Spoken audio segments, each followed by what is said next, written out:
Bwana asifiwe. Kila mmoja anasema Bwana asifiwe. Baba, nakushukuru kwa ajili ya wema wako. Asante kwa ajili ya upendo wako unaodumu. Asante kwa yale ambayo umepanga kuyafanya na uaminifu wako. Umefanya yale yanayotakiwa kufanyika.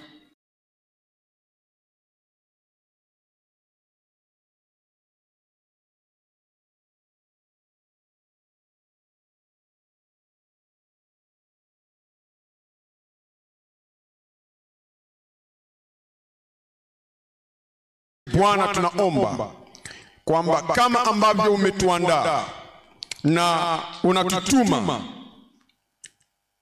nguvu yako itakwenda nasi. Tutabeba nuru, tutabeba taa, na bila kukoma kila siku tutafundisha habari ya jina lako na uokovu, ujuzi ulio katika Kristo. Bwana, tunaomba ya kwamba kwa moyo uliouishwa na moyo uliotiwa moto na kupewa maono mapya, kila mmoja wetu tunasonga mbele na tunatoka kwenda kufanya yale ambayo umetuandaa kwayo kuyafanya. Tunakushukuru Bwana kwa sababu tunajua umekwisha kujibu, na tutaona matokeo hayo katika kila maisha tunapotoka kwa jina la Bwana. Asante Bwana, kwa jina la Yesu tumeomba. Tunakuja katika Matendo ya Mitume sura ile ya 13 mstari wa 1 hadi wa 4. Matendo ya Mitume sura ile ya 13 mstari wa 1. Kisha Paulo na wenziwe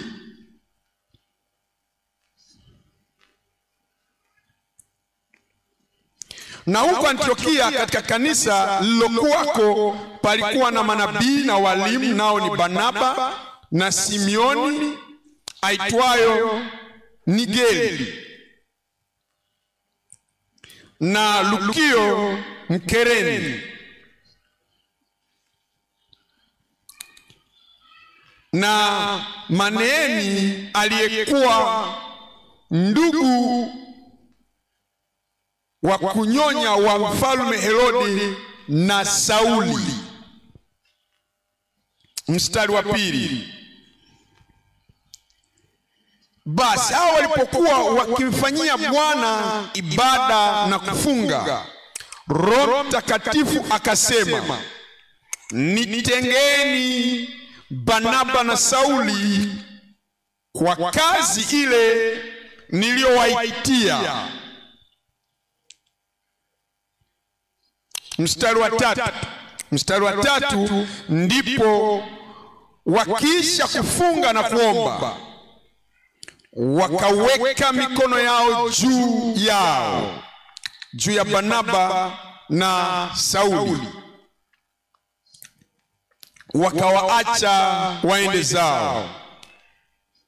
Mstari wa 4, basi watu hao wakiisha kupelekwa na Roho Mtakatifu wakatelemkia Seleukia, na kutoka huko wakasafiri baharini hata Kipro.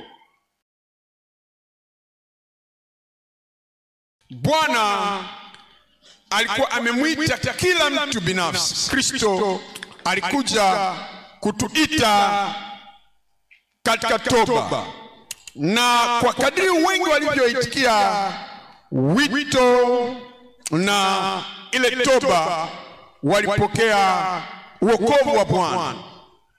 Na ndivyo ilivyo hata leo. Wito haujabadilika. Wito kwa ajili ya toba na wito kwa ajili ya wokovu. Na anasema tena katika neno, tunaitiwa utakatifu, si uchafu, wokovu na hatimaye utakaso. Tunaitiwa utakaso na hatimaye tunaitwa kuja katika huduma. Na huduma tunayoitiwa inatutaka ya kwamba tuwe tumevikwa nguvu, na tuwe tumezingirwa na nguvu, na tuwe tumetiwa uwezo na Roho Mtakatifu. Nasema nanyi mtapokea nguvu. Aliwaambia kwamba ni pale tu mtakapokuwa mmetakaswa, na ndipo ambapo Roho Mungu anakuja juu yenu, nanyi mnakuwa mashahidi wangu Yerusalemu na Uyahudi na Samaria na misho yote ya nchi. Tunaitiwa uokovu, tunaitiwa utakaso, tunaitwa ili tuvikwe nguvu, tuzamishwe, tubatizwe katika Roho Mtakatifu, na hatimaye tunaitwa katika huduma. Haya yote yanatokea katika kanisa. Hao wote walikuja kwa pamoja katika kanisa, waliomba, wakatolea Bwana ibada, na hatimaye wakapokea huo wito ambao unamleta kila mmoja katika ufalme. Na sasa walipokusanyika wote kwa pamoja na kuomba na kufunga na kumtolea Bwana ibada, Bwana sasa akawapa jukumu maalum la kipekee la moja kwa moja, na hili lilipaswa kuwa wito wa kupeleka Injili, neno, kulitoa pale kwenda na neno mbali na mahali pale. Nao waliitikia hilo. Sababu kwa nini Mungu anatuita kwa pamoja katika kongamano hili la viongozi la kimataifa ni ili kwamba tumsikie yeye akitupa si tu wito wa kiujumla, bali ni wito wa wazi wa moja kwa moja kwa kila mmoja wetu.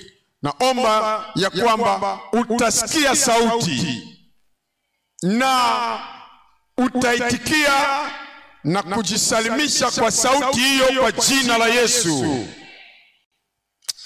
Na ni ule mwitikio ndio tunaoutazama, kule kujisalimisha kwa watumishi waliotakaswa kwa Roho awaagizaye. Ni Roho ndiye anayewaagiza, na watu ambao aliwataja majina, aliwatambua na akawatakasa au watumishi. Sasa mwitikio wao, huo ni mwitikio wenye utii, mwitikio wa watumishi waliotakaswa kwa Roho Mtakatifu au watumaye au awaagizaye. Mambo matatu na tazama. Jambo la kwanza, kusafishwa na kutumwa na Baba kwa ajili ya jukumu lilotukuka mno duniani. Jambo la pili ni kuteuliwa na kutakaswa na Mwana kwa ajili ya maono ya mbinguni hadi mwisho. Jambo la tatu ni kuitwa na kutumwa na Roho Mtakatifu ili kuvuna kupitia uinjilisti. Jambo la kwanza ni kusafishwa na kutumwa na Baba kwa ajili ya jukumu lilotukuka mno duniani. Tunapotazama wito wa Mungu Baba anapotuita kuja kwake, anatuitia kazi tunayotakiwa kufanya, anatuitia jukumu lilotukuka mno, jambo lilo la juu, jambo lilo la juu ambalo mtu yote angekuwa nalo upande huu wa mbinguni. Wagalatia sura ile ya kwanza na mstari wa 15. Lakini Mungu aliyenitenga tangu tumboni mwa mama yangu akaniita kwa neema yake. Mstari wa 16. Alipoona vema kumdhihirisha mwanawe ndani yangu ili niwahubiri mataifa habari zake. Mara sikufanya shauri na watu wenye mwili na damu. Sikuanza kutafakari, sikuanza kujihoji au kupiga chenga nifanye nisifanye. Mara nilijua ya kwamba Baba Mungu aliye mbinguni aliyeniumba mimi, nami nimezaliwa katika dunia hii kwa kusudi. Sikujua hilo kusudi, lakini sasa alipoona vema na kumdhihirisha mwanawe ndani yangu Baba, ili niwahubiri mataifa, nihubiri habari njema, nihubiri habari za wokovu mkuu. Mara nilijisalimisha na sikufanya shauri na watu wenye mwili na damu. Mambo matatu natazama chini ya kipengele cha kwanza hicho. Jambo la kwanza, Rumi ya kwanza, ni kusafishwa ili kuwa tayari kwa ajili ya agizo kuu. Jambo la pili ni kufananishwa na kujitoa kwake kuliko tukuka. Jambo la tatu ni kujiweka wakfu pasipo majuto kwa ajili ya mageuzi makubwa. Nasema baada ya kumjua Bwana, kila kitu nilikiweka madhabahuni. Maisha yangu, roho yangu, akili yangu, nguvu yangu, maarifa yangu, uwezo wangu, kila kitu naliweka wakfu pasipo kujuta kwa ajili ya mageuzi makubwa. Tazama, jambo la kwanza ni kule kusafishwa kwa ajili ya utayari wa kutimiza agizo kuu. Alikukuta akafanyika akawa tayari, na hilo ndilo ambalo Baba alimwitia agizo kuu. Kwanza alisafishwa, aliitiwa uokovu, akasafishwa, akatakaswa. Anatuambia katika Waefeso sura ile ya 5, Waefeso 5:26, ili maksudi alitakase na kulisafisha kanisa hili, washirika wa kanisa, kwa maji katika neno. Na hilo ndilo ambalo neno linakuja kufanya katika maisha yetu. Ni kwamba kama neno alijafanya hilo, ni lazima tujisalimishe zaidi, ili hatimaye neno tunalolisikia litatusafisha kama maji, litatutakasa kama maji, na dhambi itasafishwa. Na hayo mengine yote ya nje yanayoonekana, yanayojulikana, yatasafishwa nayo. Na hatimaye dhambi iliyo ndani, dhambi iliyo katika moyo, na ile hatia, hayo yote pia yanasafishwa na kuondolewa. Kwa nini? Ni kwa nini Kristo alijitoa kwa ajili ya ulimwengu? Ni ili kwamba ulimwengu upate wokovu, msamaha, uhuru kutoka dhambini. Na sababu ya kujitoa kwa ajili ya kanisa ni ili wewe na mimi tuweze kutakaswa na kusafishwa, kwa kusafishwa kwa maji katika neno. Tazama mstari wa 27 wa Efeso 5:27 hiyo. Soma na jirani yako hapo. Apate kujiletea kanisa, apate kujiletea sisi, atuwasilishe kwake kanisa tukufu lisilo na ila wala kunyanzi. Mambo yote ya asili yale ya udhambi tuliokuwa tumeyabeba, wala dhambi katika moyo. Tusiwe na kunyanzi katika utu wetu, ili kwamba tuweze kuwa bila kunyanzi wala lolote kama hayo, bali tusiwe na makunyanzi. Makunyanzi ni alama za mtu mzee, asili ya uzee, asili ya dunia. Anasema anatuita, anatusafisha ili kusiwepo na wala kunyanzi, bali liwe takatifu, utakaso si tu kutengwa.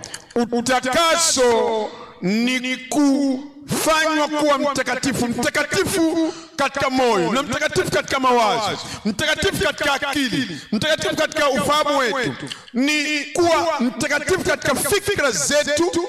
Nasema iliwe takatifu lisilo na mawaa. Isaya sura ile ya 6, Isaya 6 mstari wa 5. Ndipo niliposema, huyo ni Isaya nabii, ole wangu, kwa maana nimepotea, kwa sababu mimi ni mtu mwenye midomo michafu. Na hilo ndilo analotaka kusafisha, huo ndio uchafu analotaka kusafisha na kuondoa. Midomo, kinywa chako, ulimi wako, maneno yako yanaonekanaje? Na hilo ndio sababu ya sisi kutaka kule kusafishwa na Baba. Nami ninakaa kati ya watu wenye midomo michafu, na macho yangu yamemwona Mfalme, Bwana wa majeshi. Mstari wa 6, mstari wa 6. Kisha mmoja wa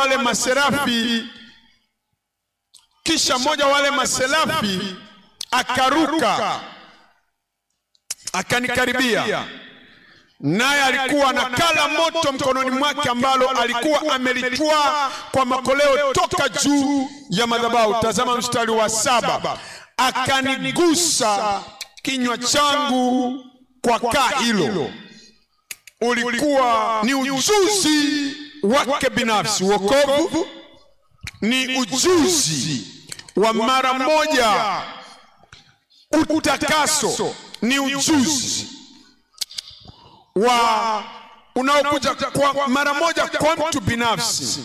Akanigusa kinywa changu kwa kaa hilo, akaniambia, tazama, hili limegusa midomo yako, na uovu wako umeondolewa, na dhambi yako imefunikwa.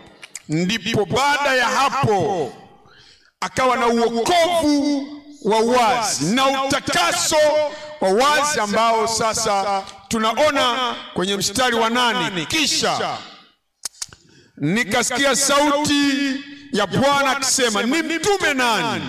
Naye ni nani atakaye kwenda kwa ajili yetu? Sasa kule kujisalimisha kwa mtumishi aliyetakaswa kwa sauti ya Bwana kwa ajili ya jukumu lililokuu hapa duniani, ndipo niliposema, mimi hapa, nitume mimi. Je, unaweza ukasema maneno hayo? Rudia. Mimi hapa, nitume mimi. Atakutuma. Umeokolewa, atakutuma. Umetakaswa, atakutuma. Na atakutuma ili uende ukawaambie ujuzi huo wa wokovu ulio nao. Uende ukawaambia watu wengine ujuzi huo wa utakaso na utakatifu unao, unakwenda kudhihirisha. Nenda ukawaambie watu wengine. Nasema mimi hapa, nitume mimi. Ezekiel sura ile ya 36. Ezekiel 36:25. anatuambia pale, nami nitawanyunyizia maji safi nanyi mtakuwa safi. Huu sio ubatizo, huyu ni Mungu mwenyewe anasema, mimi nitawanyunyizieni maji safi nanyi mtakuwa safi. Nitawatakaseni na uchafu wenu wote na vinyago vyenu vyote. Mungu anapokusafisha, anakusafisha dhidi ya uchafu wote, unaji wote, uovu wote. Na kama bado kungali kuna uchafu pale, Mungu hajamaliza, ataendelea kusafisha mpaka atakapokuwa amekusafisha dhidi ya uchafu wote na vinyago vyote na uchafu wote, kwa jina la Yesu. Anaweza na atafanya. Tazama mstari wa 26, Ezekieli 36:26 hiyo. Nami nitawapa nyinyi moyo mpya. Moyo mpya. Moyo wako umeungana na ufahamu wako. Anasema moyo mpya, ufahamu mpya. Ufahamu wako umeungana na matendo yako. Moyo mpya, ufahamu mpya, matendo mapya. Moyo wako, akili yako, matendo yako vimeungana na utashi wako, utashi mpya. Lakini kama utapata kugundua kwamba umeokolewa, umetakaswa, lakini umebakiza ufahamu wa zamani, bado hujatakaswa, na matendo ya zamani bado hujatakaswa, na nia ya zamani bado hujatakaswa, hatupo hapa tukukiri na kutasema nimepata ujuzi na ule. Tunataka tuwe na kitu ambacho kitatufanya tuwe tayari kwa ajili ya mbingu, na ni kwa kupitia ujuzi huu ya kwamba Mungu mwenyewe ndiye anayetufanya tuwe tayari. Anasema, nami nitawapa nyinyi moyo mpya, nanyi nitatia roho mpya ndani yenu, nami nitatoa moyo wa jiwe uliomo ndani ya miili yenu. Na kama ile asili ya ukaidi bado haijaondolewa, unatakiwa uende kwa Mungu. Hautakaswi kwa sababu ya mchungaji au kwa sababu ya kanisa, ni kwa ajili yako wewe, ni kwa ajili ya wewe. Nasema ni kwa sababu ya wale wenye moyo safi, waliosalimisha mioyo, ndio atakayemwona Bwana. Najua kutakaswa na kuwa na moyo mpya sio kwa ajili ya kunufaika kwa watu wengine, ni kwa ajili ya manufaa yako wewe. Na kama moyo wa jiwe na nia yenye ukaidi na tabia yenye ukaidi na asili yenye ukaidi ikiwa haijaondolewa, naweza ukavaa kama washirika wa Deeper Life wanavyovaa. Unaweza ukaimba Yesu pekee ujumbe wetu, kwa kukumbuka tu ya kwamba ni Mwokozi wetu, mtakasaji wetu, mponyaji wetu. Yesu ndiye nguvu yetu, mfalme ajaye. Sio yale unayoyaimba, ni yale matendo na ile tabia na yale maisha yanayotoka ndani yako. Kama unagombana, ina maana moyo wa jiwe bado upo pale, na ile nia yenye ukaidi na ile asili ya kale.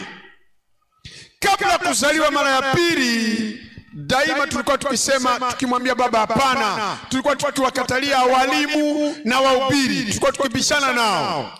Na kama hiyo nia yenye ukaidi bado iko pale, unahitaji umrudie Bwana. Wokovu unaondoa hayo yote na hayo yote ya nje, na utakaso unaondoa moyo wa jiwe toka katika moyo wako. Nasema nitawapeni nyinyi moyo mpya. Mepoteza amina yako hapa.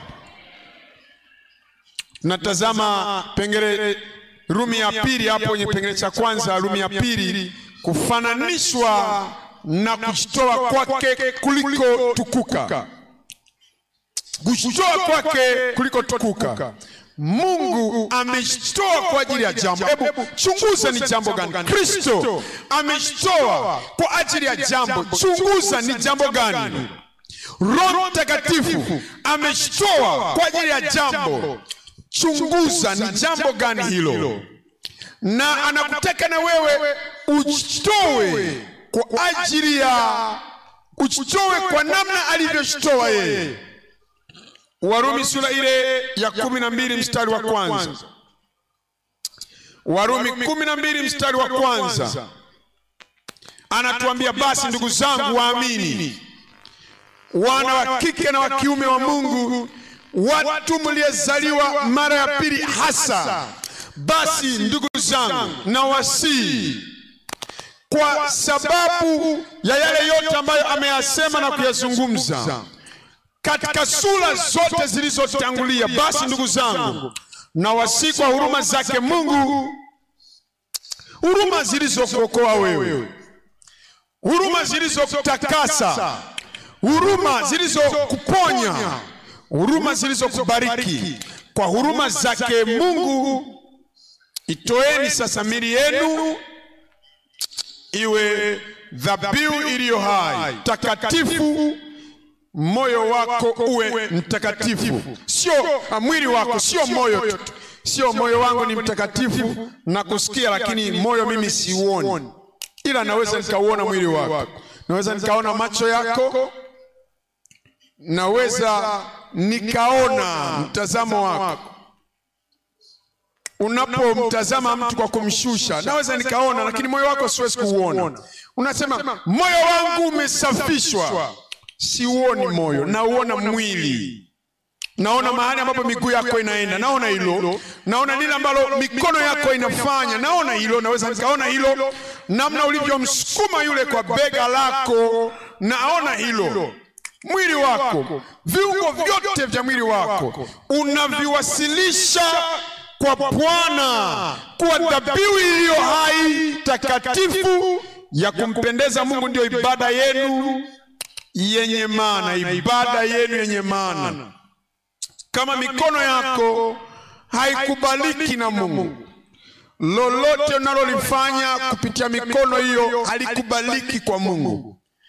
Kwa mikono yetu tunafanya mambo mengi, na katika kanisa tunafanya usafi, tunafagia kupitia mikono yetu, na katika kanisa tunapanga viti, tunapangilia viti kupitia mikono yetu. Katika kanisa tunapiga vyombo mbalimbali, hivyo tunapiga hapo kupitia mikono yetu. Kwa mikono yetu tunapiga kinanda, lakini kama mikono yako sio safi, kwa maana ya mikono takatifu na haijawasilishwa mbele za Mungu kwa utakatifu na isipokubalika na Mungu, lolote utakalolifanya kwa mikono hiyo halikubaliki kwa Mungu. Anasema ndio ibada yenu yenye maana. Kama haujauwasilisha ulimi wako, macho yako, masikio yako, mikono yako, miguu yako, mwili wako kwa Mungu kuwa dhabihu iliyo hai, ina maana dhabihu yako sio takatifu, haikubaliki, na lolote unalolifanya kupitia mwili wako unafanya hayo na hayo hayakubaliki. Tazama mstari wa pili, wala msifuatishe namna ya dunia hii, bali mgeuzwe kwa kufanywa upya nia yenu. Nia yenu ifanywe upya, mpate kujua hakika mapenzi ya Mungu yaliyo mema, ya kumpendeza na ukamilifu. Na hatimaye unafananishwa na kujitoa kwake. Luka Luka sura ile ni kushtoa kupi kule kwake. Luka sura 19. Amekuja mwana wa Adamu kutafuta na kuokoa kile kilichokuwa kimepotea, na anataka tujitoe kwa ajili ya hilo. Luka 19:13. Akaita watu 10 katika watumwa wake, akawapa mafungu 10 ya fedha, akawaambia, fanyeni biashara hata nitakapokuja. Hebu rudia maneno hayo, fanyeni biashara hata nitakapokuja. Hebu rudia tena kwa sauti zaidi. Hilo ndilo ambalo tunatakiwa kujikita katika hilo, na ndilo alilolifanya yeye, na hilo ndilo ambalo tunajitoa kulitekeleza. Tazama Wakorintho wa kwanza sura ya 9:16. Wakorintho wa kwanza 9:16. Maana ijapokuwa naihubiri Injili, sina la kujisifia, maana nimewekewa sharti, siwezi kufanya vinginevyo. Ndio maana ameniumba, ndio maana ameniumba upya, ndio maana nimejitoa kwa ajili ya kazi yake. Kama Kristo amekuwa hapa, angekuwa hapa duniani, ili ndilo ambalo angekuwa akilifanya, na mimi ninafanana na kushtoa kwa ajili yake. Tena ole wangu nisipo ihubiri Injili.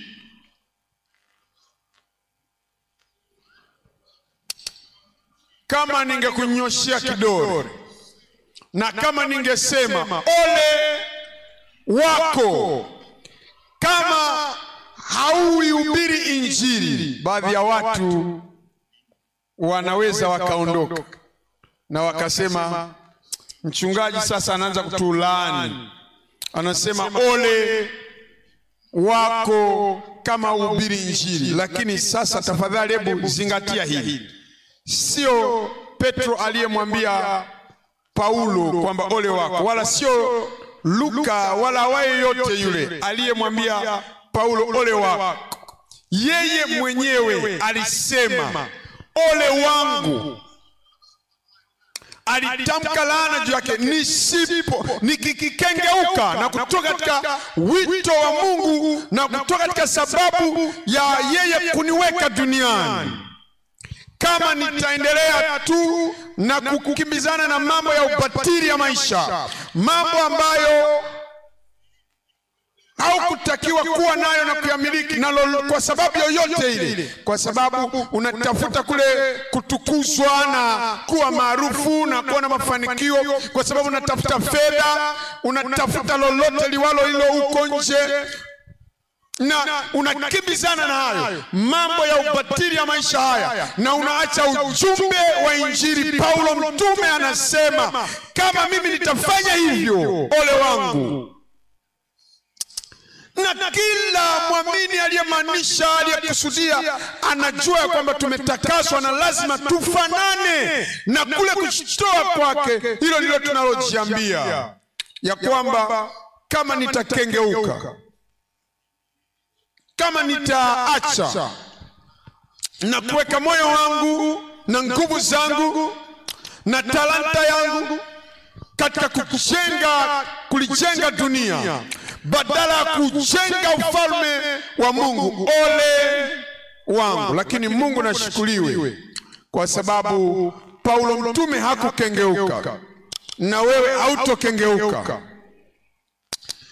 Ole haikuja juu yake na ole haitokuja juu yake. Alikuwa ni baraka kila alipokwenda, na kulikuwepo na baraka juu yake na juu ya watu ambao walikuja karibu naye, na wakawa walipo karibu na yeye, na watu wa mataifa, wa Yunani, wa Yahudi. Baraka alizisambaza kila mahali, na wewe utasambaza baraka kila mahali. mstari wa 22. Kwa wanyonge nalikuwa mnyonge, ili niwapate wanyonge. Nimekuwa hali zote kwa watu wote, ili kwa njia zote nipate kuwaokoa watu.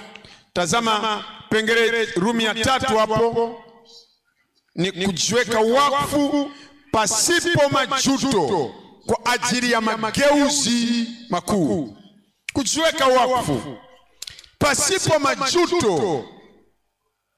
Kuna watu ambao wanaweka mambo madhabahuni kwa ajili ya Bwana, na wanadhani wanapoweka kila kitu madhabahuni, wanapojidhabihu, wanadhani jua litakuwa linaangaza kila wakati.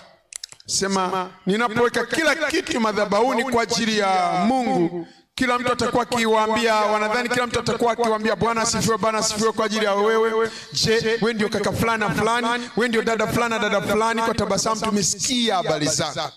Umeweka kila kitu madhabahuni. Unakwenda upande, wanadhani wakienda upande huu watu watawasifu, wakienda upande huu watu wanatabasamu, na nikana kwamba dunia nzima imeinama mbele yao. Lakini sivyo.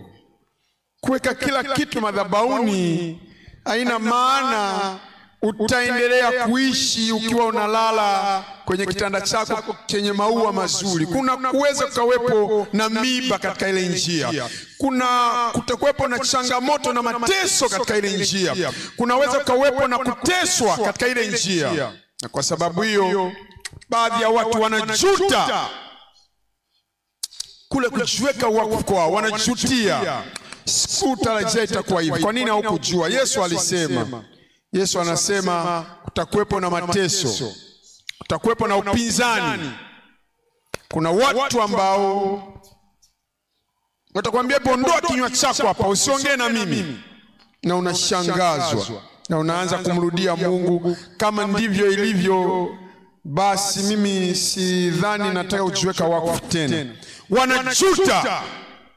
Unajutia kujidhabihu kwao. Umemwona Isaya, nasema mimi hapa nitume.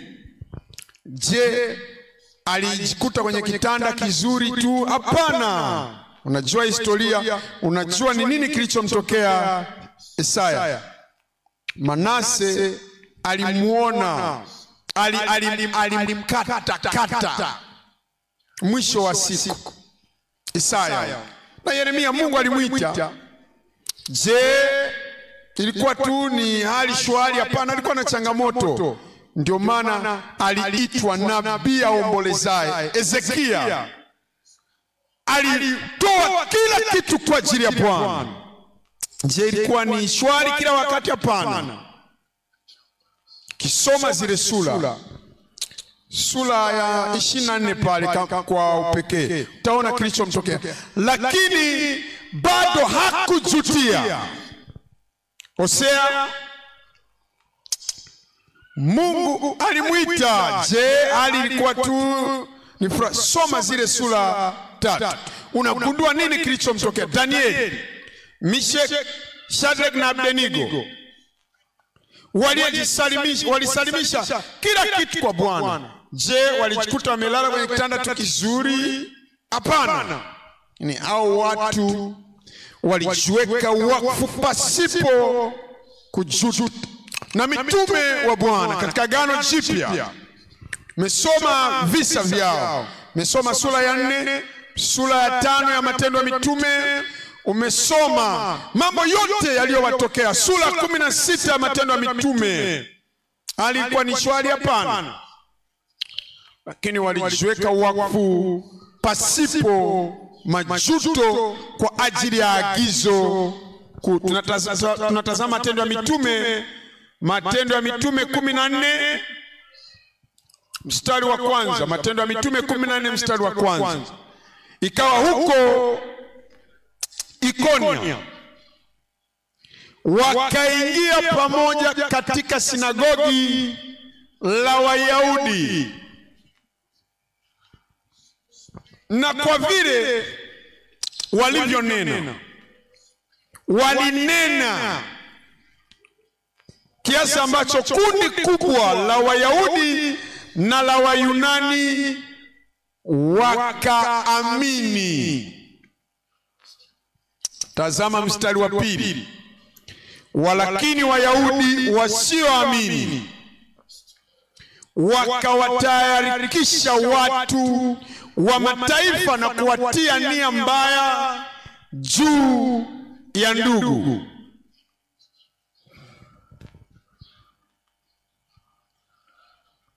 Baada ya hilo nini walichokifanya? Mateso yakaja kwa sababu ya Wayahudi ambao hawakuamini, wakaifanya mioyo ya watu ambao waliamini wawe kinyume nao. Tazama mstari wa 3. Mstari wa 3 nasema, basi wakakaa huko wakati mwingi. Wakakaa huko wakati mwingi. Matokeo yake ni nini? Mstari wa 1 walinena, walihubiri. Na walihubiri kiasi ambacho watu wengi wakamgeukia Bwana. Mstari wa 2, upinzani ukainuka, mateso yakaja. Na kuna majuto? Hapana. Tunaambiwa mstari wa 3, basi kwa sababu ya huo upinzani, basi kwa sababu ya hao Wayahudi wasioamini, wakaifanya mioyo ya watu ambao waliokuwa wameamini wawazie mabaya, kwa sababu ya kuinuka na kuinuliwa kwa upinzani. Sawa. Sasa basi wakakaa huko wakati mwingi, wakinena kwa ushujaa katika Bwana aliyelishuhudia neno la neema yake, akiwajalia ishara na maajabu yatendeke kwa mikono yao. Watu waliyekuja na wakahudumu kabla ya sisi hawakujutia kujiweka wakfu kwao. Kwa nini nimeweka ile sadaka madhabahuni? Kwa nini nimetoa lile? Kwa nini nimejitolea kwa moyo wangu wote kwa ajili ya kuhubiri Injili? Kwa nini nimejitoa kiasi hicho kwa ajili ya agizo kuu? Tazama nayo kumbana nayo sasa. Nasema hata pamoja na hayo yote waliokabiliana nayo, wakakaa huko wakati mwingi na wakaendelea kunena kwa ushujaa katika Bwana, nawe hautojutia kujitoa kwako. Na wewe hautojutia yoyote ambayo umeyatoa kwa ajili ya Bwana madhabahuni. Hata kama upinzani utakuja, kama upinzani au wivu utainuka, na kama wivu utainuka na wanakutazama, tutamwona ameinuka tena, anakwenda kufanya tena, anatafuta kibali, anatafuta hongera, anatafuta kuambiwa ni binti yangu, ni kijana wangu, na kila mtu anamwambia hebu nenda tena, kahubiri tena, nenda kafanye tena hilo. Na unaona ya kwamba kwa sababu umeweka kila kitu madhabahuni, kuna watu sasa wataanza kukupinga, wataanza kukutesa.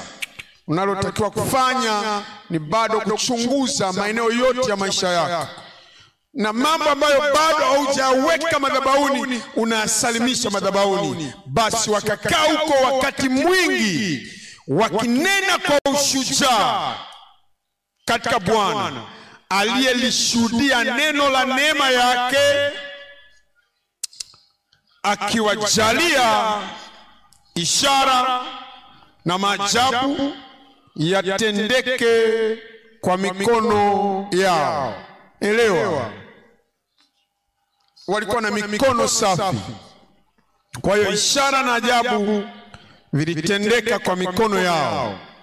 Walikuwa na mikono ambayo wamejitoa kwa ajili ya kutenda mapenzi ya Mungu tu. Ndio maana mikono ilikuwa ni maalum.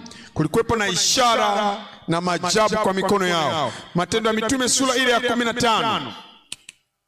Matendo ya Mitume 15 mstari wa 3.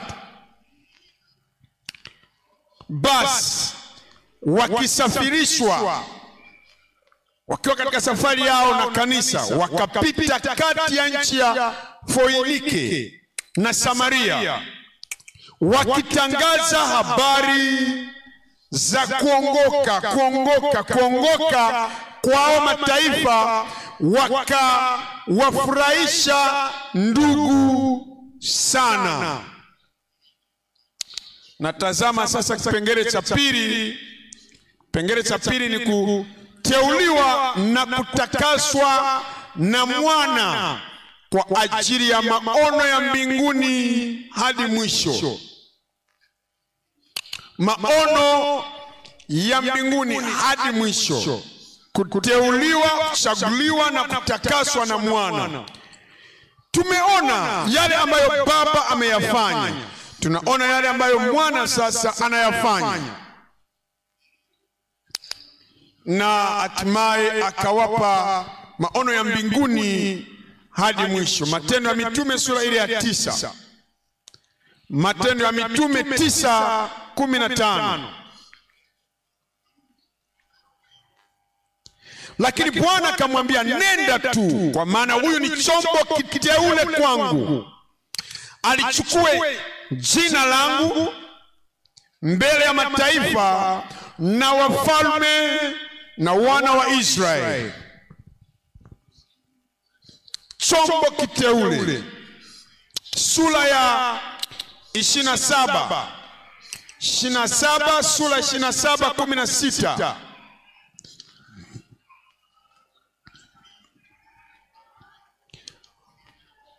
Anatuambia pale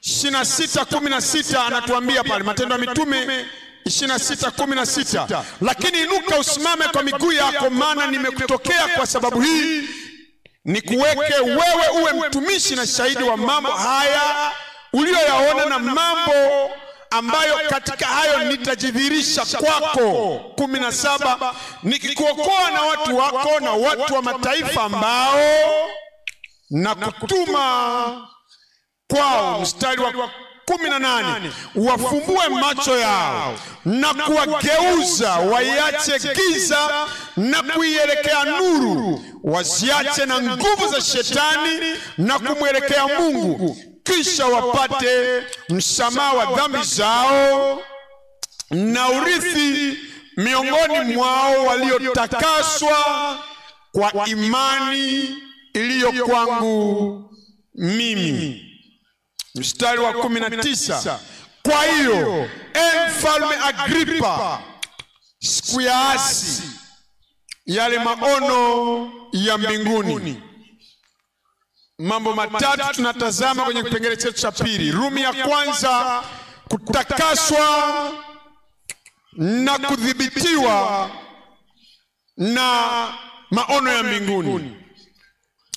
Jambo la pili, uthabiti na mwendelezo au imara kupitia maono ya mbinguni.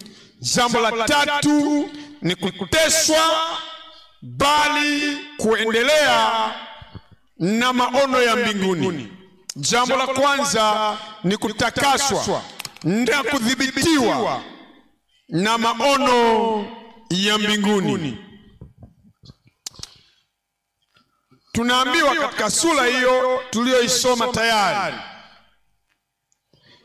ya kwamba Paulo mtume alijua ya kwamba alikuwa amekwisha kutakaswa. Unaweza ukasema namna alivyoenenda kwa utakatifu na usafi kati yenu kwa ajili yenu nyinyi mnaoamini, alitakaswa. Lakini pia alipewa maono ya mbinguni na akajizatiti katika hayo maono, akajizatiti. Unapoyajua maono ya mbinguni yale uliyopewa, unajikita katika huo wito ambao unao. Naambiwa katika Wafilipi sura ile ya 3, Wafilipi 3:13, Wafilipi 3:13. Ndugu, sijidhani nafsi yangu kwamba nimekwisha kushika. Nimekwenda Dameski, sijidhani kuwa nimekwisha kushika au kukamilisha. Nimekwenda Yerusalemu, sijidhani kuwa nimekwisha kukamilisha kazi au jukumu. Nimekwenda Listra, nimekwenda Ikonia, nimekwenda Antiokia. Sijidhani nafsi yangu kwamba nimekwisha kuvuna kila mahali, ila natenda neno moja tu, nikiyasahau yaliyo nyuma, nikiyachuchumilia. Sifuatilii kusema ona nimefanya, nimekwenda kila mahali. Sitaenda kila mahali bado.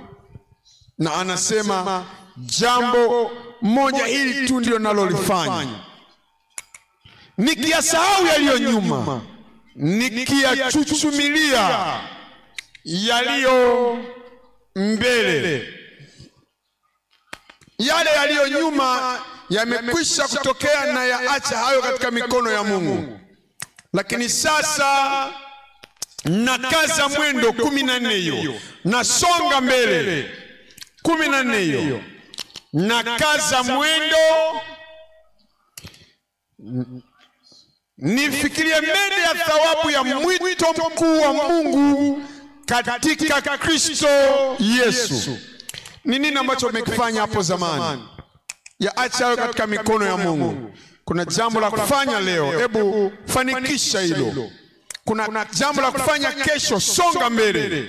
Kuna jambo la kufanya kwa muda ulio mbele yetu, songa mbele, ili kwamba ujizatiti katika kutimiza agizo kuu ambalo ni maono ya mbinguni. Wakorintho wa kwanza sura ya 2. Wakorintho wa kwanza sura ile ya 2 mstari wa 2. Maana naliazimu nisijue neno lolote kwenu, nalijikita. Siku anauliza vipi kuhusu hili na lile. Nimejikita mimi binafsi yangu kwa ajili ya maono ya mbinguni. Je, wewe ni mtu mwenye kutafiti? Unaleta masengenyo, unauliza maswali hili na lile na lile. Hebu jikite katika wito wako. Jikite, jizatiti kwa ajili ya yale maono ya mbinguni. Na azimu, yeye aliazimu asijue neno lolote kwenu kwao, ila Kristo, ila Yesu Kristo naye amesulubiwa. Rumi ya 2 kwenye kipengele chetu cha 2. Uthabiti na uimara kwa ajili ya maono ya mbinguni. Uthabiti na uimara kwa ajili ya maono ya mbinguni. Unakuwa thabiti na thabiti daima, umejikita katika kutekeleza lile jukumu mpaka kila roho unayoweza kuifikia mnakuwa umefikia. Matendo ya Mitume sura ile ya 20 mstari wa 20. Matendo ya Mitume 20:20. Soma na jirani yako hapa. Anatuambia ya kuwa sikujiepusha katika kuwatangazia neno lolote liwazalo kuwafaa. Nilipokuja kwenu niliona toba na wokovu, na niliona ni yenye manufaa kwenu, nikawatangazia. Nilipokuja kwenu niliona utakatifu na usafi wa moyo, utakaso vitawafaa nyinyi, nami niliwadhirishia hilo. Niliona ya kwamba nguvu na ule ubatizo katika Roho vinawafaa, na liwatangazia hilo. Nilipoona namna ambavyo ndoa zenu zimekaa, nikalazimika kuambia mke mmoja mume mmoja, kwa furaha, kwa upendo, mkikaa pamoja mpaka kifo kitakapowatenganisha. Niliona hilo litawafaa, nikawatangazia hilo.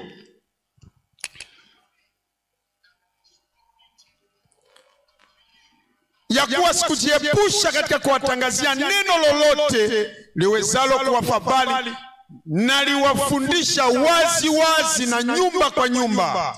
Mstari wa 21, nikiwashuhudia Wayahudi na Wayunani wamtubie Mungu na kumwamini Bwana wetu Yesu Kristo.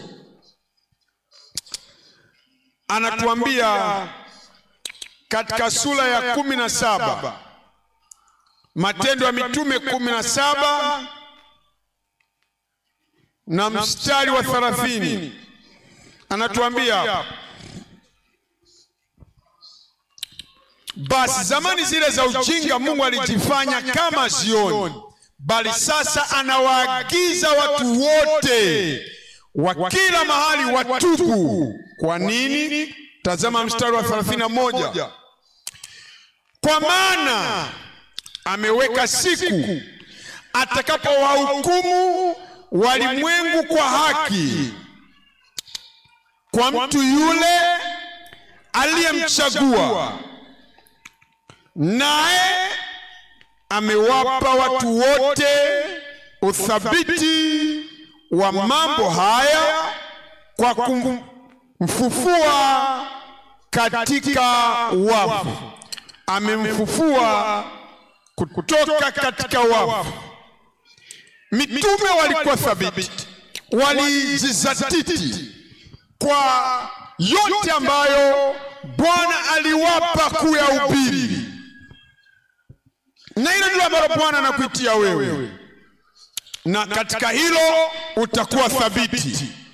Sema, mimi nitakuwa thabiti. Ulioyafanya jana ulifanya vema, unaweza ukafanya tena leo. Unayoyafanya leo kama unafanya vema, unaweza ukayafanya kesho kwa uthabiti na pasipo kupunguza kiwango, pasipo kutokuwa na mpangilio. Umejikita katika mafundisho ya uzima ulionayo, umejikita katika ujumbe unaohubiri, umejizatiti katika maisha unayoyaishi. Na tuambia katika mstari wa 28, sura 28, sura ya mwisho ya Matendo ya Mitume, sura 28 mstari wa 30 na 31, akakaa muda wa miaka miwili mizima katika nyumba yake aliyokuwa ameipanga, akawakaribisha watu wote waliokuwa wakimwendea. Alikuwa akifanya nini? Kumbuka, uthabiti pamoja na kule kujizatiti. Tazama mstari wa 31, akihubiri. Alikuwa anakuwa mzee lakini anahubiri, amejizatiti katika jengo alilo kodi, lakini bado aliendelea kuhubiri habari za ufalme wa Mungu na kuyafundisha mambo ya Bwana Yesu Kristo kwa ujasiri mwingi, asikatazwe na mtu. Huo ndio uthabiti na kule kujizatiti ambako Mungu anakutaka kutoka kwetu, na Bwana ataona hiyo hali kwako kwa jina la Yesu. Jambo la tatu ni mateso yaliyokuja wakati wakiendelea na maono ya mbinguni. Je, umeteswa? Ndiyo, unaendelea kuteswa, endelea. Je, kuna mambo unayoyapitia? Kuna vizingiti unavyovipitia na shinikizo kutoka kulia au kushoto? Pamoja na hayo, songa mbele. Je, unajihisi kuwa umechoka Megafirika, hebu mngojee Bwana kwa muda. Na wale wamngojeao Bwana watapata mbawa mpya. Na unapotoka katika ile hali ya uchovu na udhaifu, unapaa juu kama tai kwa jina la Yesu. Utapiga mbio wala hautachoka. Utakimbia wala hautozimia, utaendelea. Mimi nitaendelea, sema mimi nitaendelea. Matendo ya Mitume 9:15.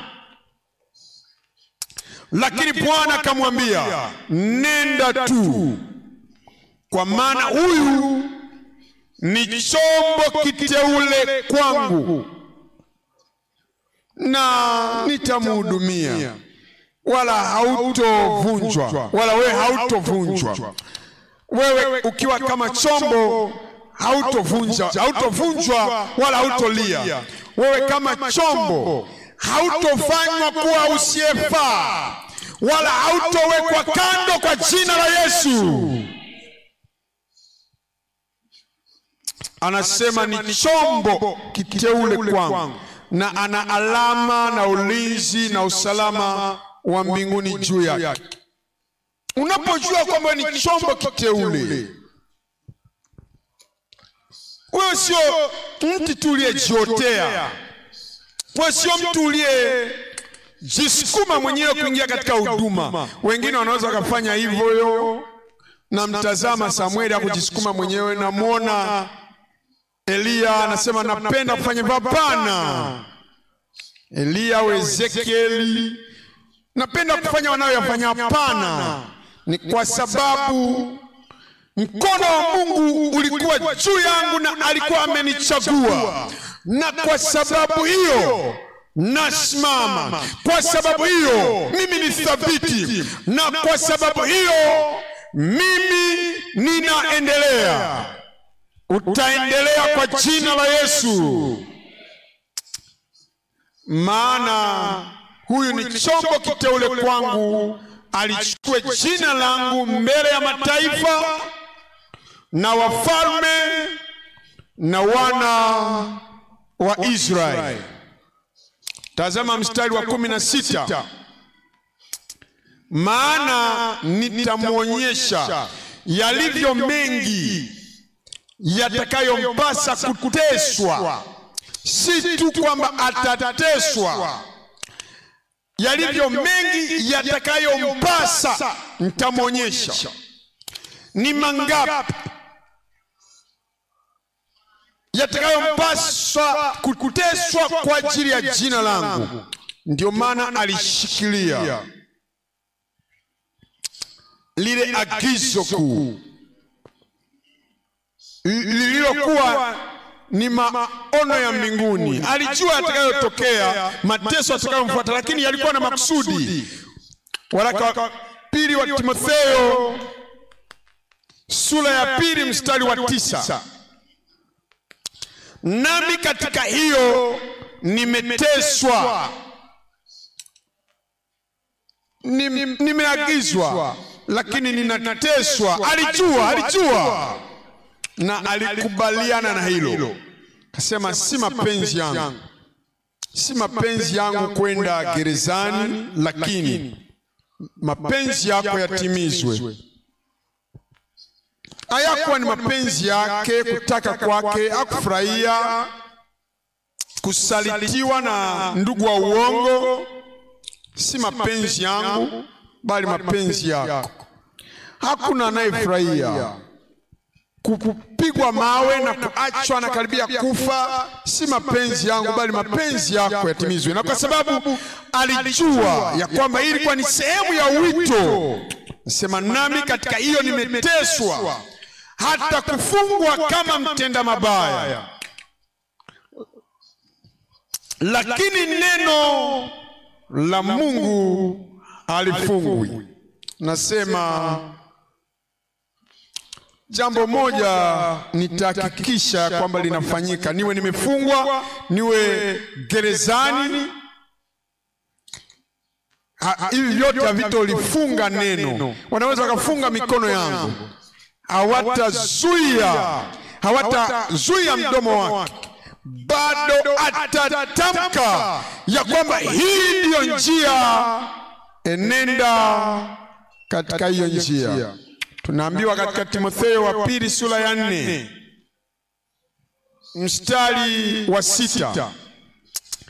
Timotheo wa pili 4:6, kwa maana mimi sasa namiminwa. Kama angekuwa anakimbia mateso asingekuwa tayari, na kama alikuwa anakimbia mateso asingekuwa tayari. Kama alikuwa anakimbia kejeli za ndugu wa uongo wenye midomo mibaya waliokuwa wakimsengenya, angekimbia kwa sababu ya hilo. Asingekuwa anasema mimi sasa namiminwa. Hatutokimbia kama angekimbia kwa sababu ya watu waliyemwona anakuja, waliye mbeza na wakamtukana, wakamdhihaki, wakamwigilizia, na ili kwamba ajihisi jionea aibu juu ya mwonekano wake na juu ya matamko yake. Na alipokwenda huko na walipofanya hayo yote, watu akasema hayo hayajalishi. Bwana aliniambia ya kwamba nitateswa kwa sababu ya uwasilishaji wa wokovu kamili wa Mungu kwa mataifa na kwa wafalme na kwa wana wa Israeli. Na alipomaliza, na wewe utamaliza kwa nguvu, lakini lazima uanze kwa nguvu na uendelee kwa nguvu kabla ya kumaliza kwa nguvu. Utamaliza kwa nguvu. Nasema kwa maana mimi sasa namiminwa, na wakati wa kufariki kwangu umefika. Mstari wa 7 anasema nimevipiga vita vilivyo vizuri. Amen. Nimevipiga vita vilivyo vizuri. Je, wewe unapigana? Lazima uwe mpiganaji mzuri. Nasema utapigana vita vizuri.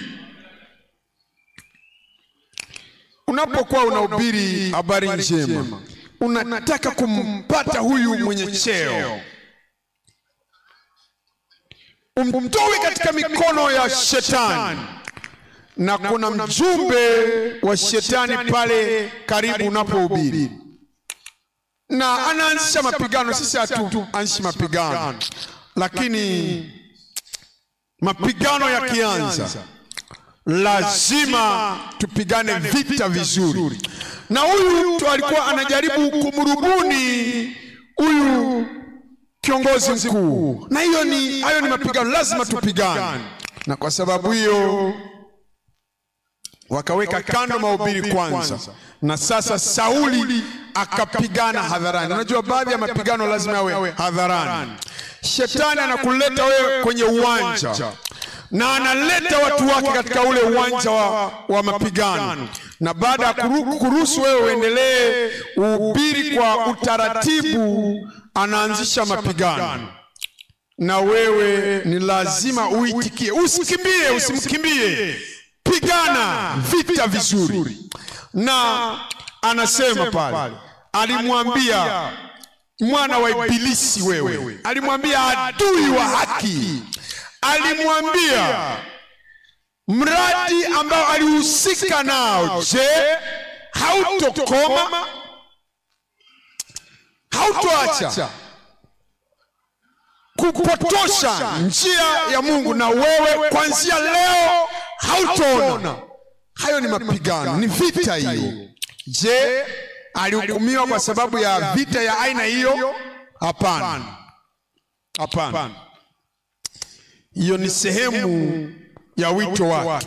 Naomba ya kwamba utatimiza wito wako kwa jina la Yesu.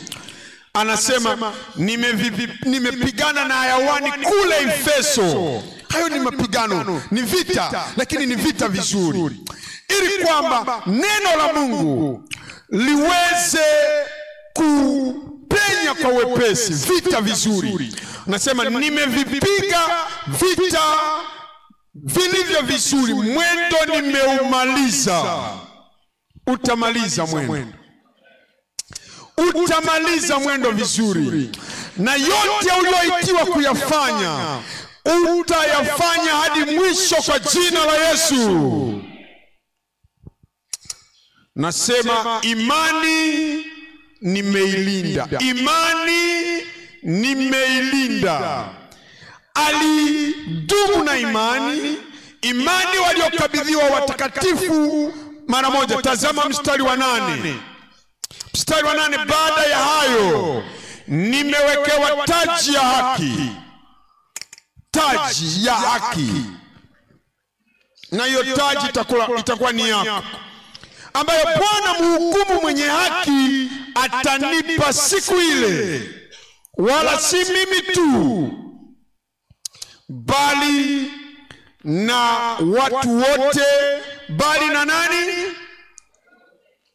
Bali na nani? Naomba ya kwamba utakuwa miongoni mwa hao watu wote. Watu wote pia waliopenda kufunuliwa kwake. Na tuambia katika mstari ule wa 16, anasema, katika jawabu langu la kwanza hakuna mtu aliyesimama upande wangu, bali wote waliniacha. Naomba ya kwamba Mungu, naomba wasihesabiwe hatia kwa jambo hilo. Nipe amina nzuri.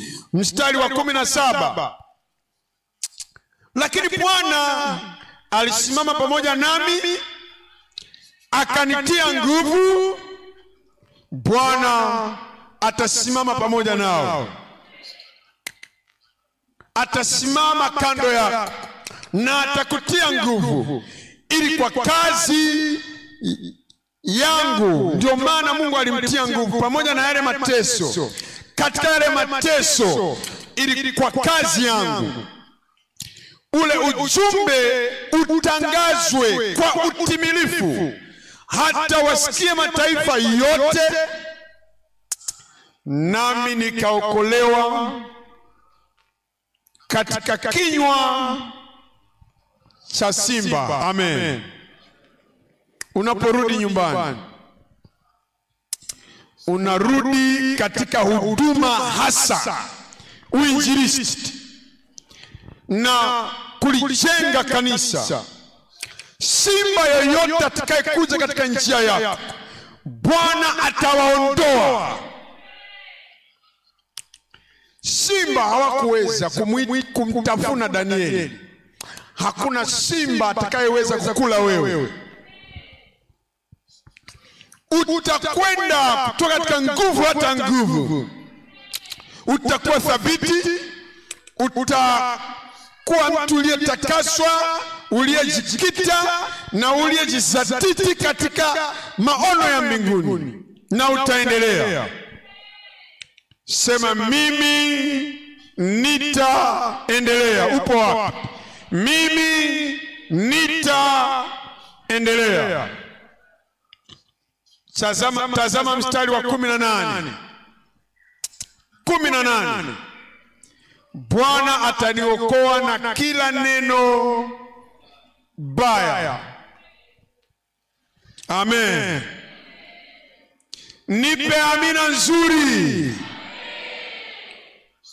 Na kunihifadhi hata nifike ufalme wake wa mbinguni. Amina. Utukufu una yeye milele na milele.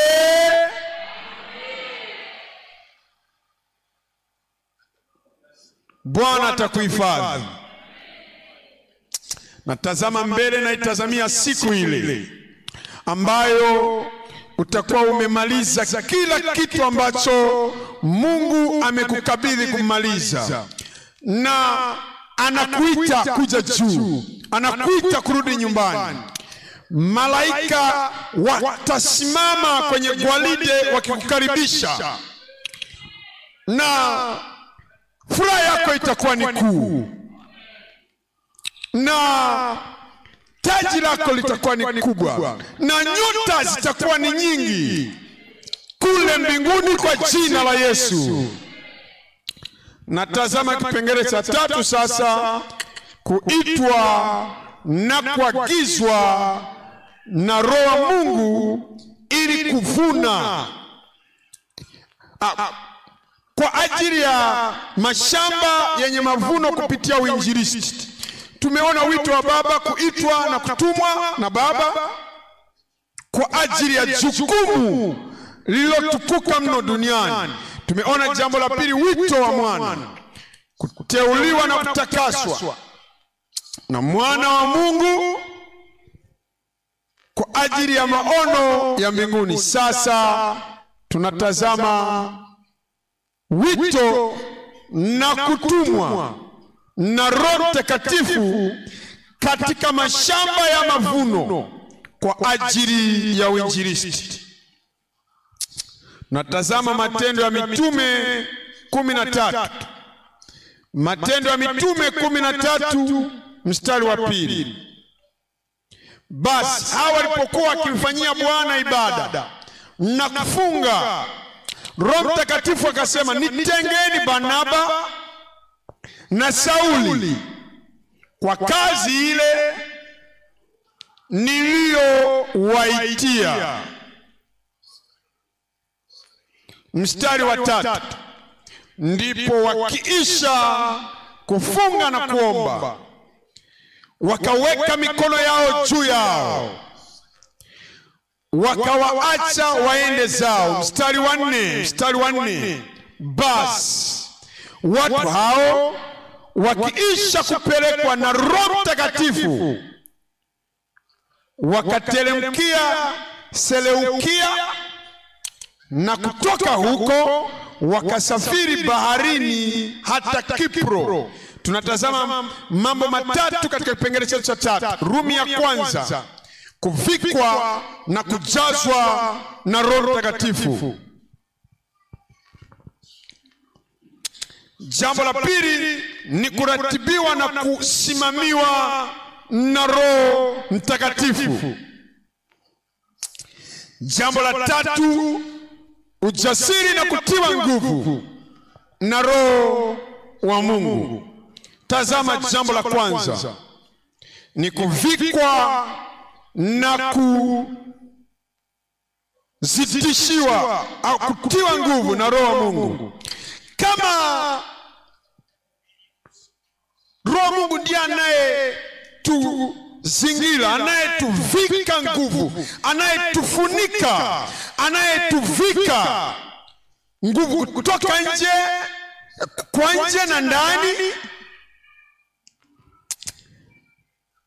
Katika Luka sura ile 24, Luka 24:40, na baada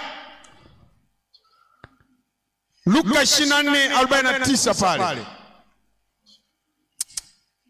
tunaambiwa pale, kisha akawaambia hayo. 49, natazama nawaletea juu yenu ahadi ya Baba yangu, lakini kaeni humu mjini hata mvikwe uwezo utokao juu. Yohana 14:17 tunaambiwa pale,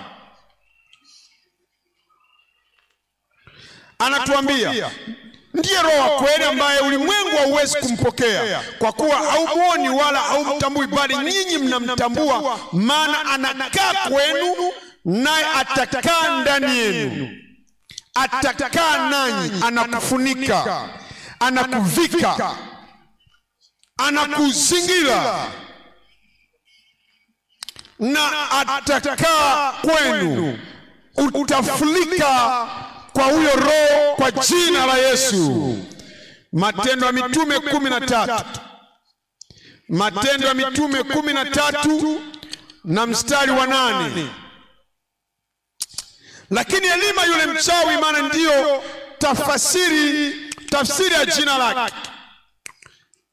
Roho wa Mungu alikuwa amekwisha kuwatuma, na Roho Mtakatifu aliwazingira na kuwavika nguvu, na Roho wa Mungu alikaa ndani yao na wakafurika, na sasa wakawa wanatekeleza agizo, jukumu kuu, na wanapeleka injili iliyotukuka kwa ulimwengu. Na walipokwenda huko walishangazwa ya kwamba alikuwepo mjumbe wa shetani pale. Wewe hautoshangazwa, kwa sababu shetani,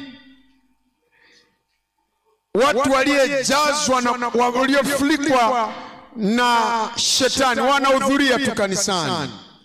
Malaika wanahudhuria ibada,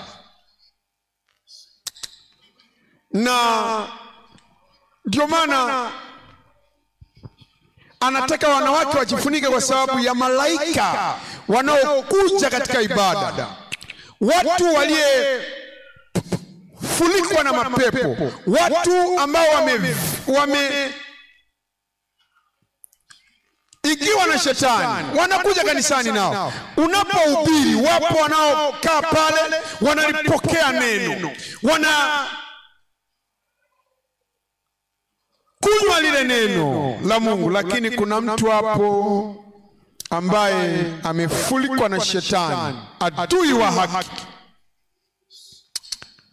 na anaanza kugundua ya kwamba haki inasisitizwa katika mafundisho na mahubiri na kufafanuliwa vizuri, na haki inainuliwa. Adui wa haki ambaye anakuwa anahudhuria kanisani, naye hao maadui watajaribu kupinga, lakini tunayo mamlaka juu yao, na ndio maana lazima uwe umevikwa na Roho wa Mungu, ushibe, ujazwe na Roho wa Mungu. Kuna watu ambao unapozungumza habari za matatizo yao, wenda hata ukawanyoshia kidole na haujui kwamba unawanyoshea wao, wanaanza kugadhabika. Na nimeona hilo, unajua, katika huduma, sio hapa tu. Nilialikwa Belfast huko Ulaya, katika mkutano. Ni katika jengo ambalo lilikuwa na orofa mbalimbali, na walikuwepo ndugu wawili wa kina kaka ambao ni wa baba moja mama moja, walikuwa wakipigana, lakini walikuwa wakija katika kanisa lile lile. Mmoja alikaa katika orofa juu, mwingine akakaa katika orofa ya kwanza, na mchungaji alikuwa akihubiri na kuhubiri, na akazungumza juu ya mapigano na ghadhabu, chuki, na mchungaji akasema wewe, akamnyoshea yule kidole aliyekuwa orofani yule ndugu, kamwambia wewe, akamnyoshea kidole na yule ndugu aliyekuwa kwenye orofa ya kwanza. Ilikuwa ni mara yangu ya kwanza ya kuwa katika kanisa lile, sijawahi kuwa pale, ningejuaje alipokuwa ameketi, lakini Roho Mtakatifu akawanyoshea kidole. Hebu nipe amina nzuri. Na nikasema sasa, wewe unashuka chini, na ibada itakapoisha na wewe mnakutana na mpatane.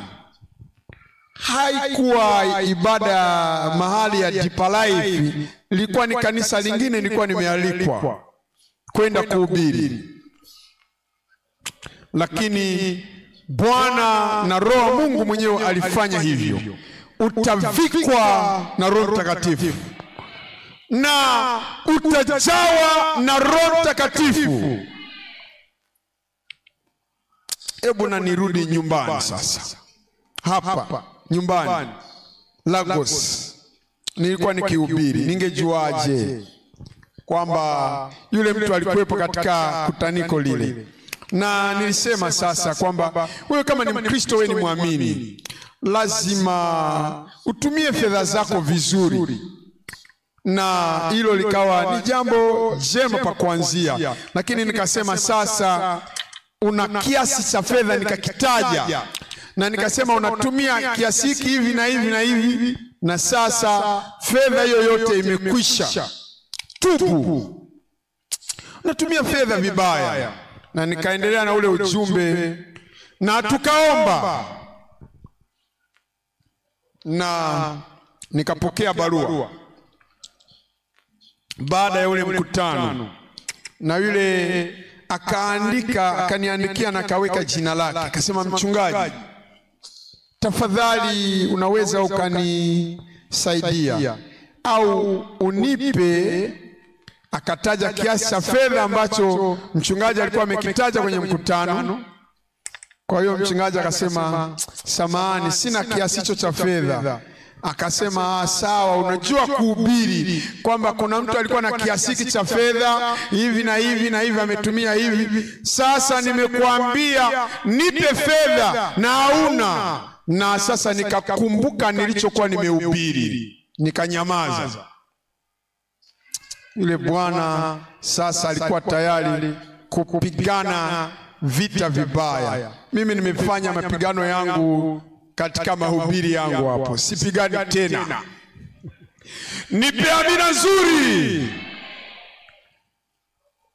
Roho Mtakatifu anapokuwa anakumiliki na umejawa na Roho, kuna mambo utayazungumza dhidi ya mtu aliyoko pale, na yule mtu akiwa ni adui wa haki anayehudhuria ibadani au kanisani atapinga, lakini neno lako halitaanguka chini bure.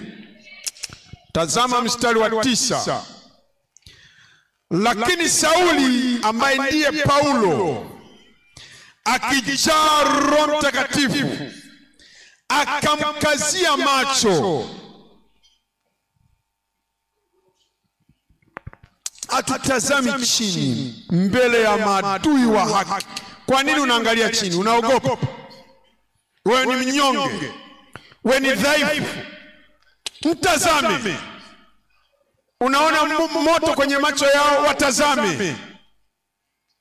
Wataona moto mkali zaidi katika macho yako kwa jina la Yesu. Akamkazia macho. Tazama mstari wa 10, akasema, ewe mwenye kujaa hila na uovu wote,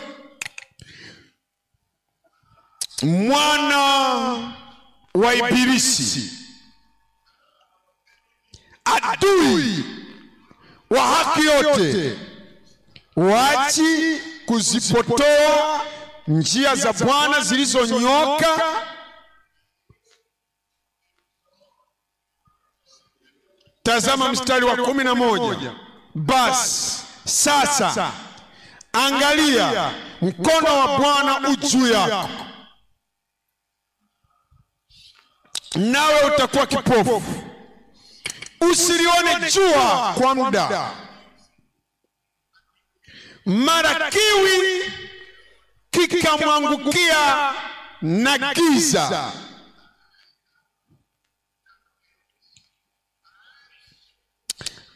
akazunguka zunguka na kumtafuta mtu wa kumshika mkono na kumuongoza. Mstari wa 12, ndipo yule liwali alipoyaona yaliyotendeka, huyu mtumishi na mtendakazi au msaidizi wa huyu liwali alikuwa akimlaghai kwa nafasi aliyokuwa nayo.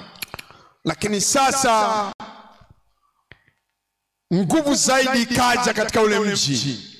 Utakapokwenda, nguvu zaidi itaingia katika ule mji unapokwenda. Kanisa lako la wilaya, kanisa lako la mahali, kanisa la mkoa, kanisa la jimbo, nenda na unakwenda na nguvu kubwa zaidi, upako mkubwa zaidi. Na nguvu kubwa inapokuja katika mji, hao wote waliopagawa na shetani, mapepo ambao wamekuwa wakihudhuria kanisani, ujumbe wako ambao unatolewa kwa Roho Mtakatifu utazimisha hao wote kwa jina la Yesu. Ndipo yule liwali alipoyaona yaliyotendeka akaamini, akiyastaajabia mafundisho ya Bwana. Tunatazama jambo la pili, kuratibiwa na kusimamiwa na Roho Mtakatifu. Kuratibiwa na kusimamiwa na Roho Mtakatifu. Bwana na akusimamie. Hebu mruhusu Bwana na kuongoze. Amina. Bwana ataongoza hatua zako. Bwana atakusimamia. Bwana atakuelekeza. Atakaposema simama, simama. Atakapokudhihirishia lolote lile, kubali hayo maono, na Bwana atahifadhi hai maisha yako. Anatupa ushuhuda wa baba. Alikuwa akielekea kwenye mkutano huo, alialikwa yeye kwenda kufundisha mfululizo wa masomo katika kitabu cha Wakorintho wa kwanza, sura ya kwanza mpaka sura ya mwisho. Katika huo mkutano alikuwa alikwa na mtumishi mwingine, pamoja na kwamba alikuwa mhadhiri na profesa, alialikwa naye.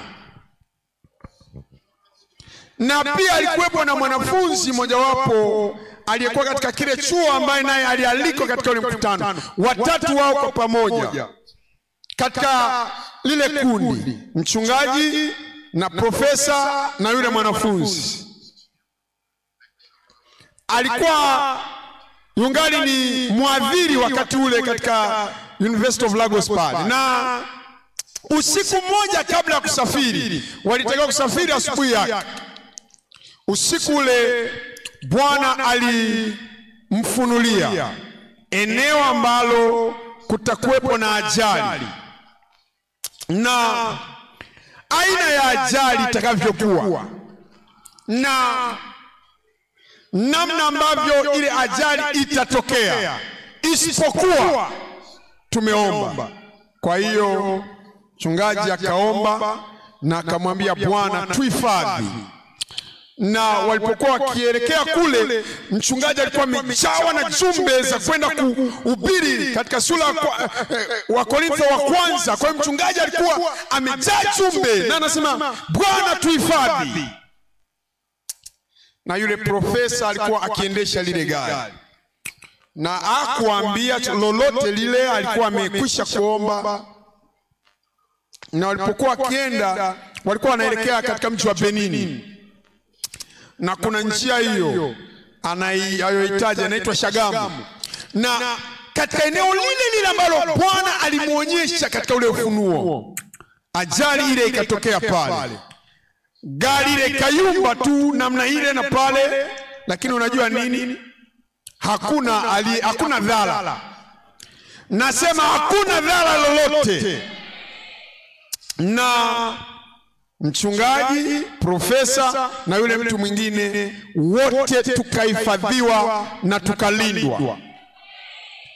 Hilo lilitokea ni miaka kadhaa iliyopita. Yule profesa yungali hai. Yule mwanafunzi sio mwanafunzi tena, ni mtumishi mkubwa wa Mungu, yungali hai. Na mimi mwenyewe na mimi bado nipo hai. Bwana atakuhifadhi hai. atakusimamia, atakuongoza. Kazi hii itaendelea kufanikiwa katika mikono yako kwa jina la Yesu. Matendo ya Mitume 16, Matendo ya Mitume 16:6. Wakapita katika nchi ya Frigia na Galatia, wakikatazwa na Roho Mtakatifu wasilihubiri lile neno katika Asia. Walikatazwa, walikuwa chini ya maongozi ya Roho. Tazama mstari wa 7. Walipofika kukabili Misia, wakajaribu kwenda Bethinia, lakini Roho wa Yesu hakuwapa ruhusa. Najua hatutaki kuwa wahubiri wala Wakristo ambao hawana maongozi ya Roho Mtakatifu na kule kuratibiwa na Roho Mtakatifu. Unafanya hili na lile na lile bila kuongozwa na Roho Mtakatifu. Roho Mtakatifu ataendelea kukuongoza kila hatua utakayoichukua. Roho Mtakatifu atakuongoza. Je, umeridhika na hizi hadithi zangu zote? Tulikuwa tunakwenda kuwa na mkutano, na tupa shuhuda nyingine hiyo.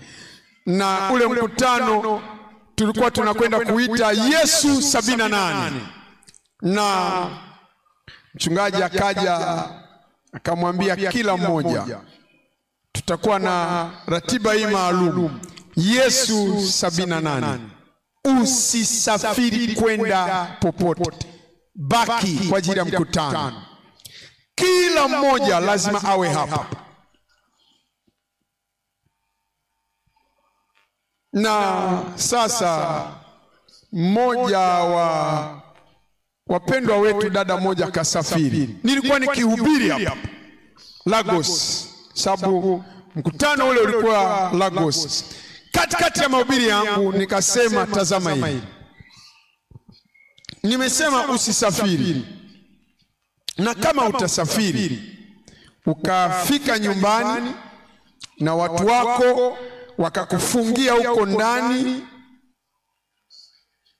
kwa sababu wamesema wewe sio nayeamini, wakakufungia huko, nini kitakachotokea? Hauwezi kujisimamia, utasema nini?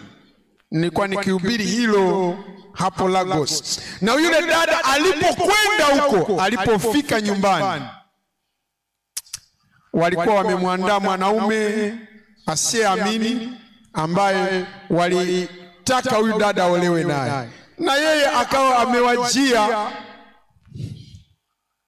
na wakamuonesha chumba alipokuwa atakaa. Na alipoingia kile chumba, wakafunga kile chumba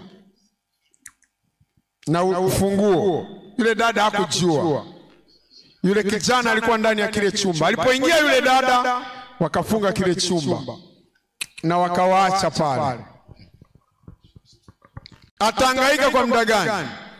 Na wakati lile linaendelea huko, nilikuwa nalihubiri hapa kwamba kama utasafiri, unapoambiwa usisafiri, na watu wako huko kijini wakafanya vile vile, ndivyo ilivyokuwa inatokea wakati ninahubiri. Na aliporudi,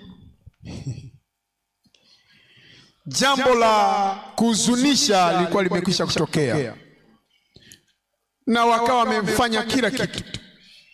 Kwa hiyo alipokuwa amejisalimisha kuwa na namna, yule kijana akamsogelea na wakafanya hiyo ndoa huko na nini, na wakawa wamemwozesha kwa asiamini, na wakawa wamekwisha kuhitimisha ile ndoa. Na aliporudi hapa Lagos, unajua wakati ule nilikuwa ndio mshauri wa kila mmoja na kila kitu. Kwa hiyo akaja kuniona, Kaniambia, bwana mkubwa, hili ndilo lililotokea. Nikamwambia, hebu niambie. Akanipa taarifa zote. Nikamwambia, haswa ndivyo nilivyohubiri ulipokuwa haupo. Nikasema, nimesema kila kitu. Mungu na ashukuriwe kwa sababu kanisa hili sio kanisa kipofu, kwamba tunahubiri tu, tunahubiri kama watu tukiwa ni wanayesimamiwa na kuongozwa na Roho. Naomba ya kwamba Roho wa Mungu atakuongoza wewe. Naomba ya kwamba Roho wa Mungu atakuelekeza. Naomba ya kwamba Roho wa Mungu atasimamia maisha yako na huduma yako kwa jina la Yesu. Unatoka nje, unarudi, Roho wa Mungu atakuwa pamoja na wewe. Naona uamsho katika huduma yako. Naona uamsho katika kanisa lako la mahali. Jambo la tatu, Rumi ya tatu, ujasiri na nguvu za Roho Mtakatifu. Ujasiri wa Bwana unakuja juu ya maisha yako. Nguvu na ujasiri utakuja juu ya maisha yako kwa jina la Yesu. Waefeso sura ile ya 3. Waefeso 3:16. Waefeso 3:16. Awajalieni kwa kadiri ya utajiri wa utukufu wake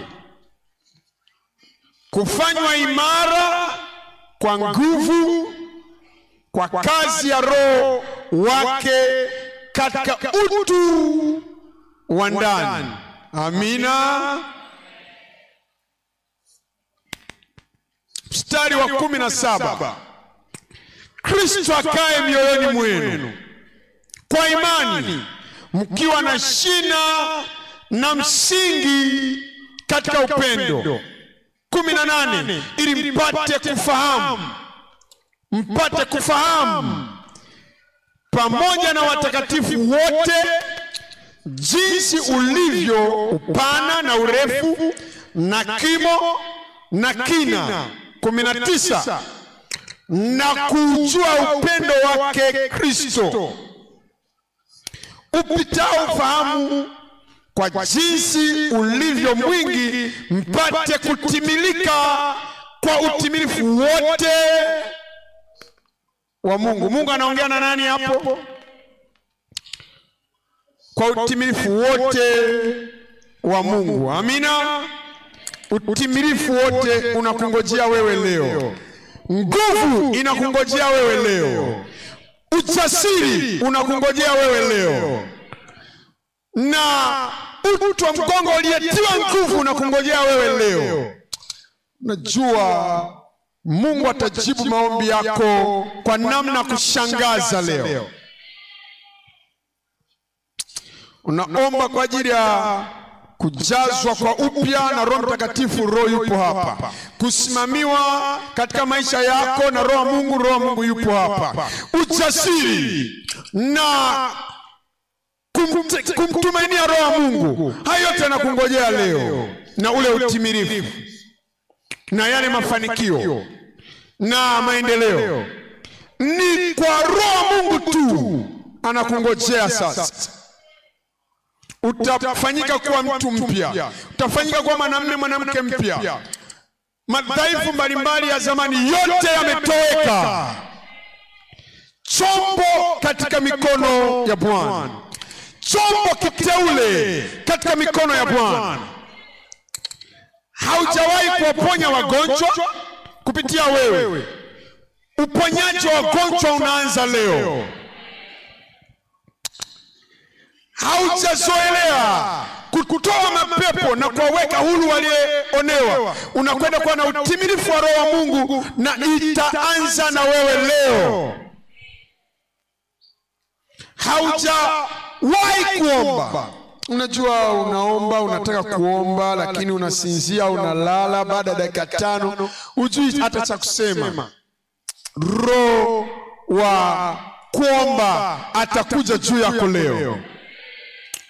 Miujiza inaanza kuja katika maisha yako. Ishara na maajabu vitadhihirika katika maisha yako. Mstari wa 20.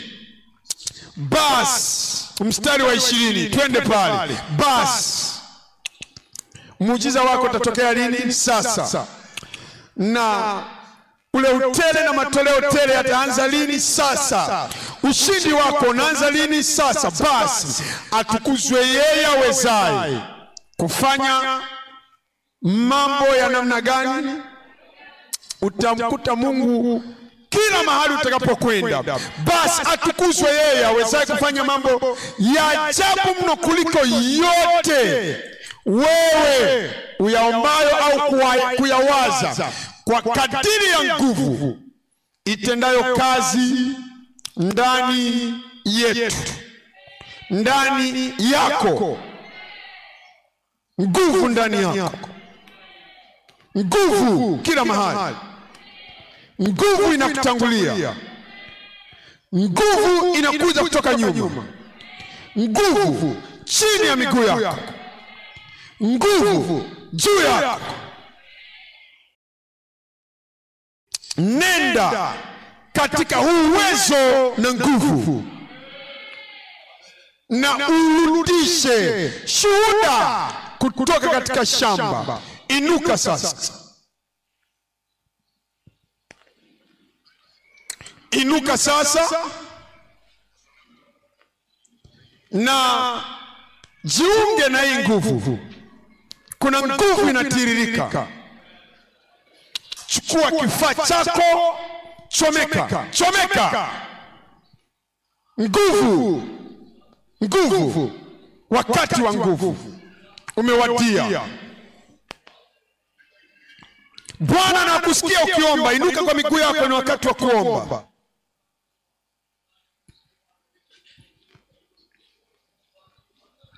Omba.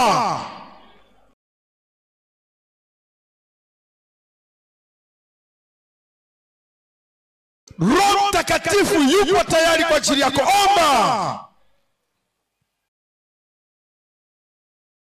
Mungu mwenyewe